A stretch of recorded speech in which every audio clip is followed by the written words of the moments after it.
Welcome to the Ages of Rock podcast with your hosts Bill Algie, Dennis Talbot, and Alan Tate. We are three guys who have one thing in common, a love of rock and roll. Our goal is to talk about all things rock. We hope you find this show intriguing, funny, and occasionally highly opinionated. Enjoy! Ladies and gentlemen, boys and girls, Dennis and Bill, this is episode number 227, and in a few minutes we're going to have Ronja Kiminsky from the Pinpricks on.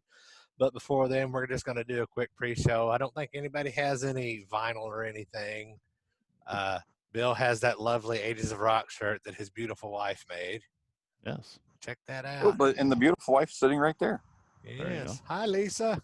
Now Lisa That's gets probably to be a tree on the that show. I showed. See, Bill has, she was waving. Bill has a real tree in his background, and I got a fake tree in my I background. have a real tree.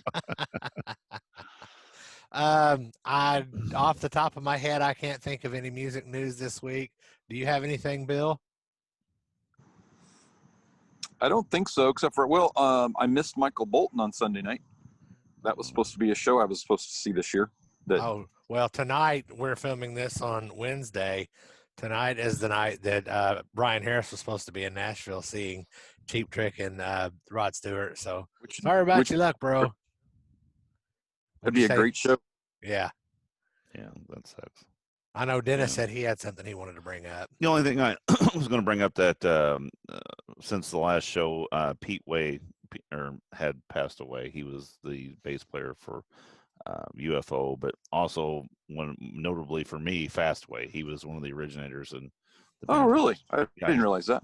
Yeah, it was him. And like I said, it's just too bad. You know, he was 69 years old. Yeah, it was him and Fast Eddie Clark, and formed that band Fastway. He played on the first few albums. So anyway, Didn't know that. But anyway, but other than that, I mean, like I said, there's just nothing going on. I mean, just absolutely nothing going on. Absolutely nothing going on. No, but we have a good interview tonight, so this is very interesting. And right. Cool. Good music too. Yeah. On that note, music. Here we go with Ronja from the Pinpricks. Hey, folks, we have the lead singer of the Pinpricks here. How are you doing? I'm fine. How are you? Pretty good. Let the audience know who you are and what you do in the band. I'm Ronja, and I play guitar, and I'm the singer. And how long have the Pinpricks been together? We are together now since 2016. 2016? That's awesome. And where are you guys from? Or I should say, you guys and gal. We are from Germany, a small town called Kiel in the north of Germany. Now, I spent time in Germany in the late 80s and early 90s, pretty far up cool. there, about 45 kilometers southeast, I believe, of Hanover, in a small town called Hessisch-Oldendorf. Okay, cool. Out in the middle of nowhere. All right, so let's just jump right into this. Tell our audience a little bit about your music. We do something like alternative garage rock, hard rock, and we are a trio. It's me and a bass player and a drummer. Yes, and we play in Germany most of the time, and we hope someday in America too. But yeah, so far just in Germany. That's awesome. Yeah, hold on a second, Alan. Hey, Ronja. So, Ronja, what were some of your influences? Where did you learn to play, and who kind of got you started on the guitar?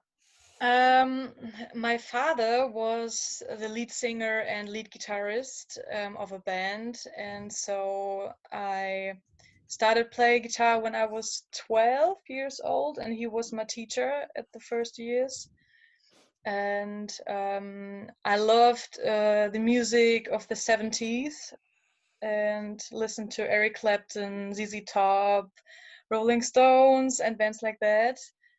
But at the moment, I love bands like Royal Blood and Danko Jones, Highly Suspect, yeah, and such bands. Yeah, I was just listening to your latest album this morning again, and like I said, and Bill and we've talked about this a million times. Alan, that first song better come out of the gate and grab you pretty good, and I like that song. It's got some great the guitar riffs are really good in it.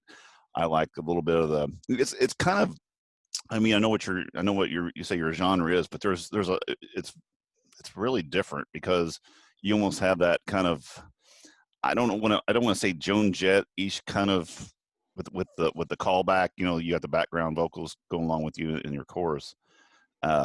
It's got that kind of punky sound to it also. Yeah. And no, I really like it. Like I said, I was listening to it, and almost some of the songs on the album also remind me of kind of the Pretty Reckless. Yeah, thank you. I like where, Pretty there's a Reckless. lot there. We used to do a couple of their songs, and your voice and the way you do things kind of reminds me of that. That's kind of that same genre or something, if you want to say. But yeah, no, thank really you. I love Taylor Momsen, so thank you so much. You do really good. You do really well. Alan, go ahead. Sorry. What brought your band together? The first we had another drummer, and that was just we had on a magazine we wrote "We search a drummer" on the classical way, and then we found him. But it doesn't really work so good because he just wanted to do it like a hobby or in his spare time, and he didn't really wanted to go on tour and do gigs, and so we searched a new drummer. And Rico is now, since I think 2018, our new drummer. And Niels is my boyfriend, and we are together now since 10 years, and I think it's now 7 years ago I told him, do you want to play bass in our band? Want to learn it? And he said, okay. I never played any instrument in my life, and he played soccer a long time, but nothing had anything to do with music. And I said, oh, it's not so hard, you can do it. And so yes, he learned it, and now I think he does a very good job. So, Bill, there is hope for you. You even at 54, there's are you saying I have a chance? Of course, do it. Bill, if it makes you feel any better, I never started playing bass till I was 31. Oh, I know. It doesn't make me feel better at all. I still got like 23 years on that. So there you go. 21, yeah, whatever. That's a good story, though. That's cool. Awesome, though. That's awesome. Cool. So yeah, you guys gonna have to stick together then, or the band breaks up. That's not good. So you're stuck. That's awesome. So playing guitar, then what is your guitar of choice and amp of choice? I mean, I know you got a really good sound. I like the way the guitar sounds on the album. Thank you. What are you using? What's your axe of choice? I love my SG guitar. Right. And I only play her because a long time I played a Les Paul, but I fell in love with the SG, and I only use her now. And I play 2 amps, the orange amplifier and Misa Boogie. Right. And I played at the same time. So is it like a triple rectifier, double rectifier type heads? What you're using? Or? Yes. Right. Orange has become a really popular amp. I know we deal with a lot of musicians out of Nashville, and Orange has become, every time you see these guys playing out, you see a lot of people playing Orange amps. So I guess they got that, a lot of that. I think they got a really old kind of early British, Marshall British sound. Yeah, of And course. but Yes. yeah, I think with that, like I said, making it with the Mesa too, that's got a great sound too. So I had one, but I ended up going with the 5150 type. Ah, okay. Yeah. So you call your SG a she. Does she have a name? No. Not SG. yet. Maybe someday. Wait, Dennis, do you call your guitars she or he? I've heard that No, before. I've heard people do that. I've well, heard people do that before. I'm not. I mean, I I mean, have heard that. BB It's King, just interesting. BB King had Lucille. I mean, Yeah, there's yeah. and I think people do that. I mean, people call their cars names and all that stuff. I just never been one of those people that do that. I mean, I've got guitars and I've got favorite ones, but I don't really give them a name. Usually I cuss. I give them cuss mine's words usually because They usually calls them a bitch. I get mad. It's like, damn it, I can't get this right. I can't do Yeah. this right. So yeah, I'm cursing at it more than I'm loving it. Maybe I should love them more. I guess maybe is what I need. every time I try to play, it's damn it. So or something else. So I don't think that's the name that he, she, whatever wants to stick with. So it's not. Yeah. Maybe I'm not. Maybe like to your point, I'm not being nice enough to him. I'm not loving him enough. I got to put some more love on him. Well, Right. and an SG is a good. I mean, actually, because it's kind of the next thing after a Les Paul. It's so much lighter. You got Yes. Les Pauls are great guitars, but they're so heavy. I mean, Yes. I like mine, but it's not, after you wearing it all after, evening, it hurts. But Yes, an of course. SG will get you into that Gibson sound, same It humbuckers, feels like a real guitar because it's so light. Exactly. But they got a great sound. So yeah, it's a good choice. Very good choice. I think so too. Awesome. Now you said you've been playing around Germany. Have you been touring with anyone of note, or are you touring with other local musicians? How's that working out for you? Yes, we tour with, I think, local bands. But maybe you know the band The Brew from UK, maybe. We will play with them next year. Because of Corona, we couldn't do the tour this year, but we will do it next year. And I think The Brew is the most popular band you maybe know. So how is that affecting Germany? I mean, you guys are about the same as we are. I mean, we're basically, we have restaurants at certain, 50%, and bars have there's very little music going on. Yes. Is that the same? Is it same in Germany, I guess, basically? Yes, it's the same. We had to cancel every gig, and but here in Kiel, there's 1 week in the year. It's called Kieler Woche, and now they want to try to do it in September and have a small stage and want. I don't know how they want to do it, but want to play concerts there. So I'm looking forward and hope that it's work, but I'm not sure.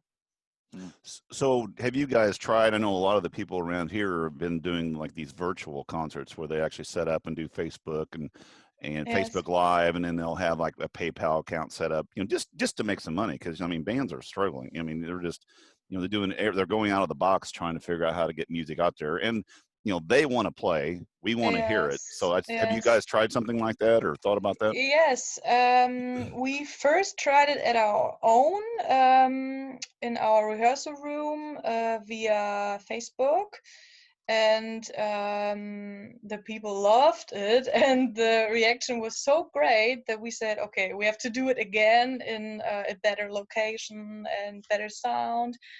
Then we did it in the garden of our dentist because he really loves us, and he said, yeah, of course you can do it in our garden, it's okay. And you can watch it on YouTube now.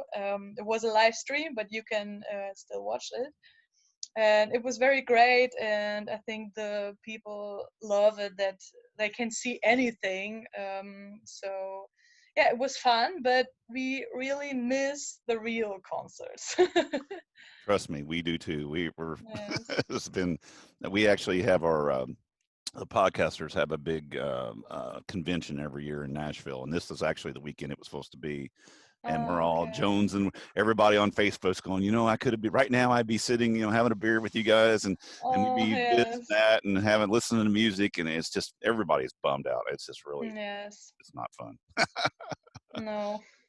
Anyway, Ronja, can you talk a little bit about the latest record and Yes. title and some of the tracks on it for us? Yes. The title is called Bait, and we wanted to. The cover, I think the woman, and and we wanted to do something contrary, because the female look and the woman, the gentle, pretty look, and under the water, it's the bad, dangerous monster. And yes, we wanted to do something contrary, because our music is sometimes it's hard and heavy, and sometimes we have this sad ballads. So yes, our music is also very different, so we choose this name and cover. Well, the cover's really cool. It is cool. It's really neat, and when you talk about it, it makes sense when you look at it. It's a really cool cover, for sure. Thank you. So what I noticed on here, and I listened to it, like I said, I went through it again earlier today. I've listened to it 3 or 4 times in this last couple of days. But you added "Foxy Lady" as a cover. What made you decide that song? What is there a special? I mean, this song you really liked? I know you said you love '70s music, and that's late '60s, early '70s. It's because we play it so long time, and I think it was one of the first songs I learned, and we always play it live, and the people love it, and so we said, okay, let's do it now, let's record it. And I love the song, I love the feeling, and we wanted to do something, our own thing, our own Foxy Lady. And I love the song, I love Jimi Hendrix, so It's got a bit. I mean, it sounds like the song, but like you said, it's your version of it. I mean, it's jazzed up, or not jazzed up, but rocked up. It sounds really good, though. I really liked it. Thank you. That was a very good job. I noticed that when I listened to it too, I expected to hear more of a traditional, just, I don't know, copy version of the song, and it wasn't like that at all. It's definitely got a different take to it, and I think you did a good job of with the arrangement and making it fresh. It sounds pretty good. I mean, if you listen to it today and nobody knew that was an old song, it's, yes, cool. It's pretty cool. Thank you. Yeah, did a good job. Thank you. So do you do most of the writing then, or do you guys write? And I think we might have covered that a little earlier, but I mean, is that lyrics and music, or do you guys kind of share some of that stuff, and has it kind of grown over time? The lyrics I do by myself, and but the music is sometimes the first idea comes from me or from Niels, the bass player, but the whole song we always write together, and in the rehearsal room we jam, and then we completed it together. So it's important for me, because if I think if one person just write the song, it's different if all people, all members have ideas. And I like it more if there are more people are how you call it more people write the song, and giving input and providing. So are you in the studio at the same time then when it's being recorded, or where are you recording at home, or how are you doing that? Yes, we recorded in a studio in Hamburg, and but we write the songs in our rehearsal room and just record them in the studio then. Yes. It's nice, so many times anymore, what you typically hear about are bands that are, somebody will do the lead part, then they'll ship the lead part to the rhythm guy that will ship his part to, back to the drummer to do, and it's, it's the convoluted kind of put together kind of thing. So it's nice. And I think it does bring a different aspect to the music. You can definitely, I don't know if you can actually tell, but there's a different level of energy, I think, in those records that everybody's kind of together and you're pushing each other to do better and that kind of stuff. So it's nice to hear that still happens. Yes, of course. So how, excuse me, how are you distributing this album internationally? We have a small label called Toanol. It's a really small label here in Kiel, and we can send our CDs and vinyls to Europe, but I think America is difficult because it's very expensive to send it. But for Europe, our label sends the records, and it works, and that's good. Well, you obviously you have the album on Spotify, so I would assume that people could find it on iTunes and Amazon Music and other such places. Right. Spotify, Amazon, and Google Play, everywhere. Cool. Yeah. So you said you were doing some, when you go out on tour, you've been doing a lot of stuff. Who would you like to go out and for our support band? Who would you like to, in your eyes, what would be your fantasy? These are who I want to play with.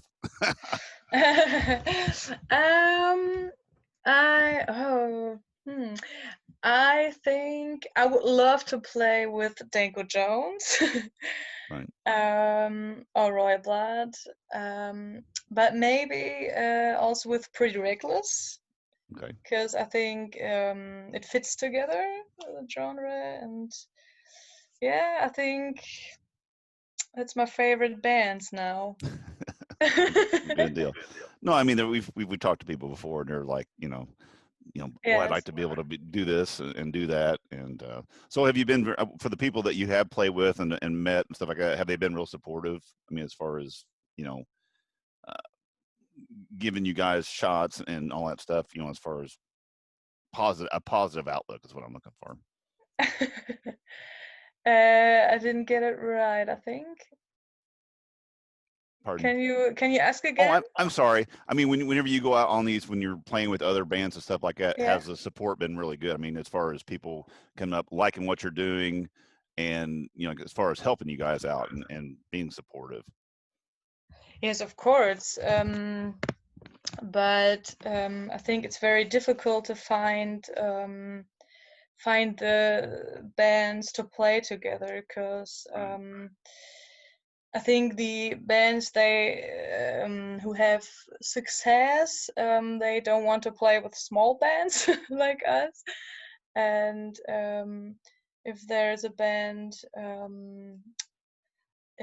like us, sometimes they don't want to connect to other bands. I don't really understand why, but sometimes it's like we are better and we don't want to play with you, and it's so and I say, okay, I think everyone has a different music taste, so I like it more if we support us and support other bands and do it together, Right. and not like this. It's not an enemy or something like that. I think we can do it together. Right. No, what the reason I was asking that is, we've talked to some younger bands like that, and it's just, you get into a situation where a bigger band, they almost get jealous. I mean, especially if you go out there and you do a great set, they got to step their game up. So there are bands out there, some of the bigger bands that will pick a band that they know are either not going to do well, or they're going to, you know what I'm saying? They almost hope that they don't sound as bad. You know, that's why they give them the sound that's not quite as clear and everything. They just kind of, because they don't want to be shown up. And I've seen that actually happen. You know, you've got a band, an opening band, it just basically comes out and tears it up so bad that this, you know, they just, it's like they're ready to go home. Okay. But anyway, that's what I was trying to get to. So. Okay. Yeah. Awesome. Bill, Alan. Tell our listeners where they can find you online. We have a website. It's the pinpricks.de, and there we have all informations and music and videos and everything you need to know. And also, of course, on Instagram, Facebook, YouTube, and yes, all the social media platforms. So is the YouTube video you were talking about previously in your dentist's garden, is that under, do you have it under your, like, if you looked at YouTube, just look for the Pinpricks and you'll be able to find it pretty easy? Yeah, I think so. Okay. It's very great. easy to find, yes. I will be watching that later because I want to see a live thing of it, especially in the garden. I want to see He that. just wants to see the garden. Why not? No, just to see some live music, no matter whatever form it is, it's nice to sit down and actually hear some live music. So, yes. even though it's not live, but it is live. So. Yeah.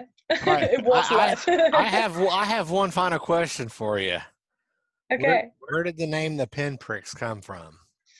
I love Pink Floyd, and they had a song, or have a song called "Comfortably Numb." I think you know the song. Just a little pinprick. Yeah, of course. I love the song. Exactly. And this song was always a very important song for me, and I love the song so long. And I always loved the sentence and the meaning of it. And yeah, so I asked my members, "Hey, we want to call us the Pinpricks," and they say yes, and that we had a name. So yeah, it's very interesting. I think that I love those when a band comes with a name just from some kind of reference. It's something that's kind of obscure, not everybody's going to get, but the people who do get it completely get it. That's cool. Yeah, as soon as you said Pink Floyd, I was like, just a little pinprick. Yeah. So I do get it. That's very good. I like that. Very good. Awesome. All right, well, hang out for a second as I take us out of here, but we appreciate you coming on the show. Okay, thank you. Folks, Thanks for having me. Always. As always, everyone, visit us on 80sofrock.com. Check out our social media and past episodes. And until next time, peace out.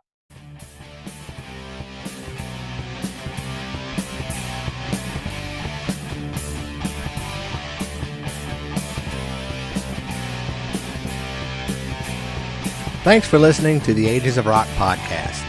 If you haven't done so already, be sure to subscribe to our YouTube channel, like us on Facebook, and most importantly, tell all your friends. Remember, you're never too old to rock. Until the next episode, peace out, folks.